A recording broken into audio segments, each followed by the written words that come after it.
3 दिन बीत गए। अचानक दादाजी की पूजा की माला अपने आप टूट गई। हनुमान जी की मूर्ति के सामने रखा दीपक बिना हवा के बुझ गया। दादाजी की आंखें खुल गईं। उन्होंने धीमे से कहा, नहीं, वो आत्मा मुक्त हुई है, लेकिन जिसने उसे बांधा था वो अब भी जिंदा है। भूत पिशाच निकट नहीं आवे, महावीर जब नाम सुनावे। नासै रोग हरै सब पीरा, जपत निरंतर हनुमत बीरा। उसी रात अभय के फोन पर एक अनजान नंबर से वीडियो आया। वीडियो में वही गेस्ट हाउस, वही हवन कुंड और आग से उठती एक काली परछाई।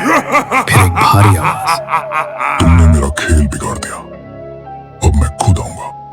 अभय ने वो वीडियो दादाजी को दिखाते ही दादाजी ने कहा, ये कोई साधारण इंसान नहीं, ये है कपालेश्वर तांत्रिक।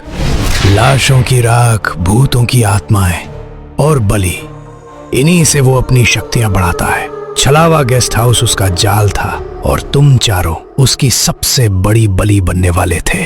लेकिन वो जो करने जा रहा था वो प्रकृति और मानवता के खिलाफ था।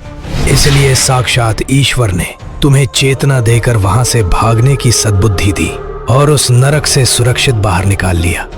नहीं तो आज तक वहां से कोई भी जिंदा वापस नहीं आ सका। दादाजी, क्या वो हमें मारने के लिए खुद आया है? मुझे तो बहुत डर लग रहा है। हे भगवान, काश हम उस दिन घूमने ही न गए होते तो ये सब नहीं होता। मैं क्या करूं? मैं मरना नहीं चाहती दादाजी, कुछ कीजिए ना, हमें बचा लीजिए। घबराओ मत बच्चों, भगवान ने तुम सबको उस दिन बचाया था। उसके पीछे भी उनकी ही योजना थी।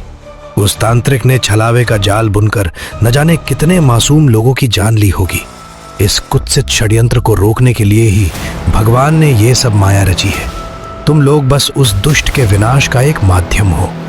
तुम सब श्रद्धा पूर्वक भगवान जी की शरण में जाओ, वे तुम्हारे बाल भी बाका नहीं होने देंगे। अगर वो आएगा तो इस बार युद्ध होगा।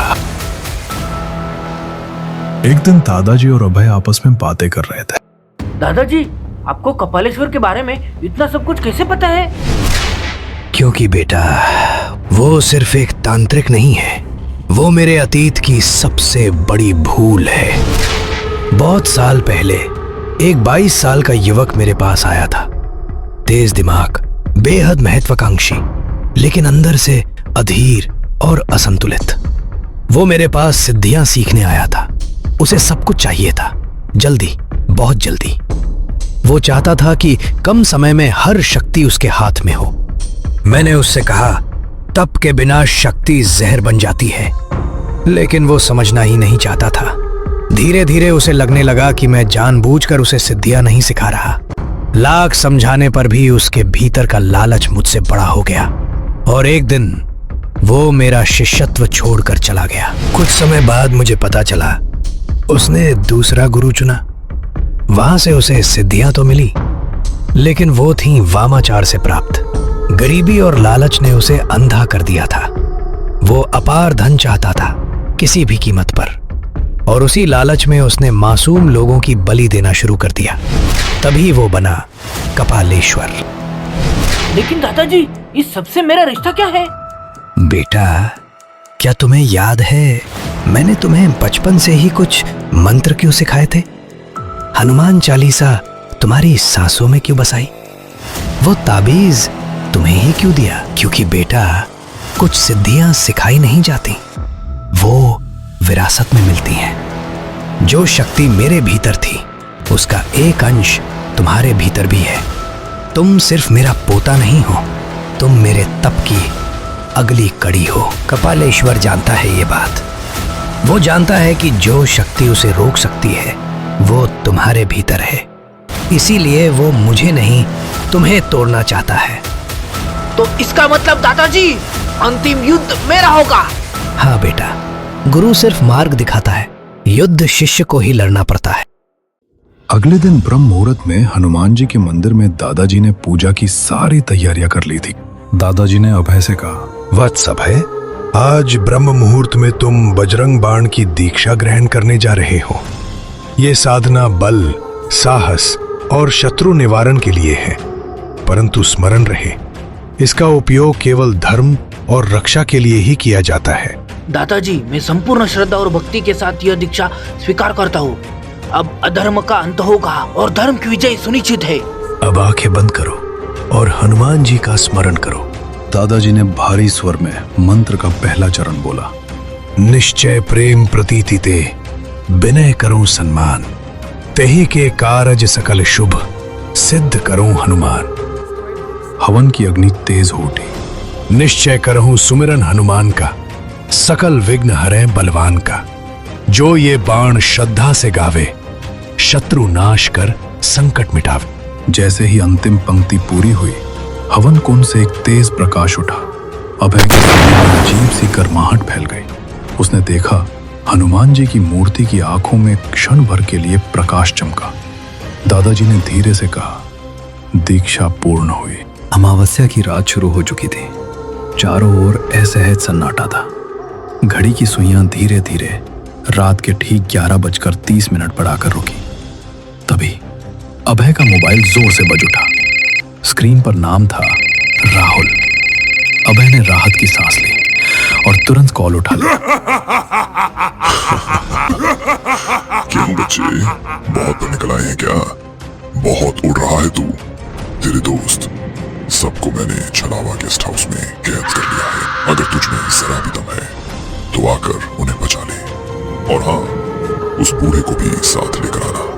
जल्दी आना, क्योंकि हर घंटे एक की बलि चढ़ाऊंगा।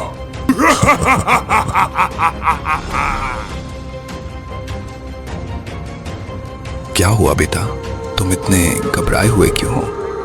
किसका फोन था? दादाजी, वो कपालेश्वर का फोन आया था, राहुल के फोन से।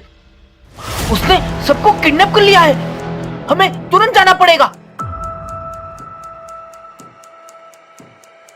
कुछ ही देर में दादाजी और अभय गेस्ट हाउस पहुंच गए।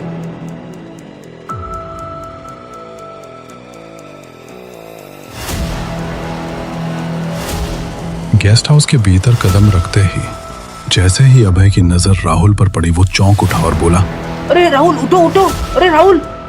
और उसी क्षण पीछे से एक भयानक आवाज गूंजी। तभी दादाजी ने कुछ मंत्रों का उच्चारण कर उस भूत पर दिव्य शक्ति का प्रयोग किया और वो भयानक आत्मा उसी क्षण नष्ट हो गई।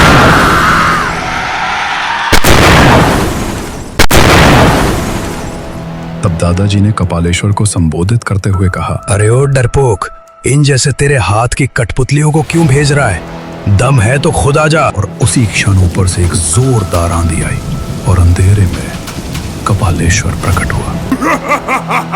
क्यों बुलाओ? आखिरकार तुझे मेरे सामने आना ही पड़ा ना। चल, अब पुराना हिसाब चुकाते हैं। जानबूझकर मुझे सिद्धियां नहीं सिखा रहा था ना तू, ताकि मैं तुझसे बड़ा ना बन पाऊं।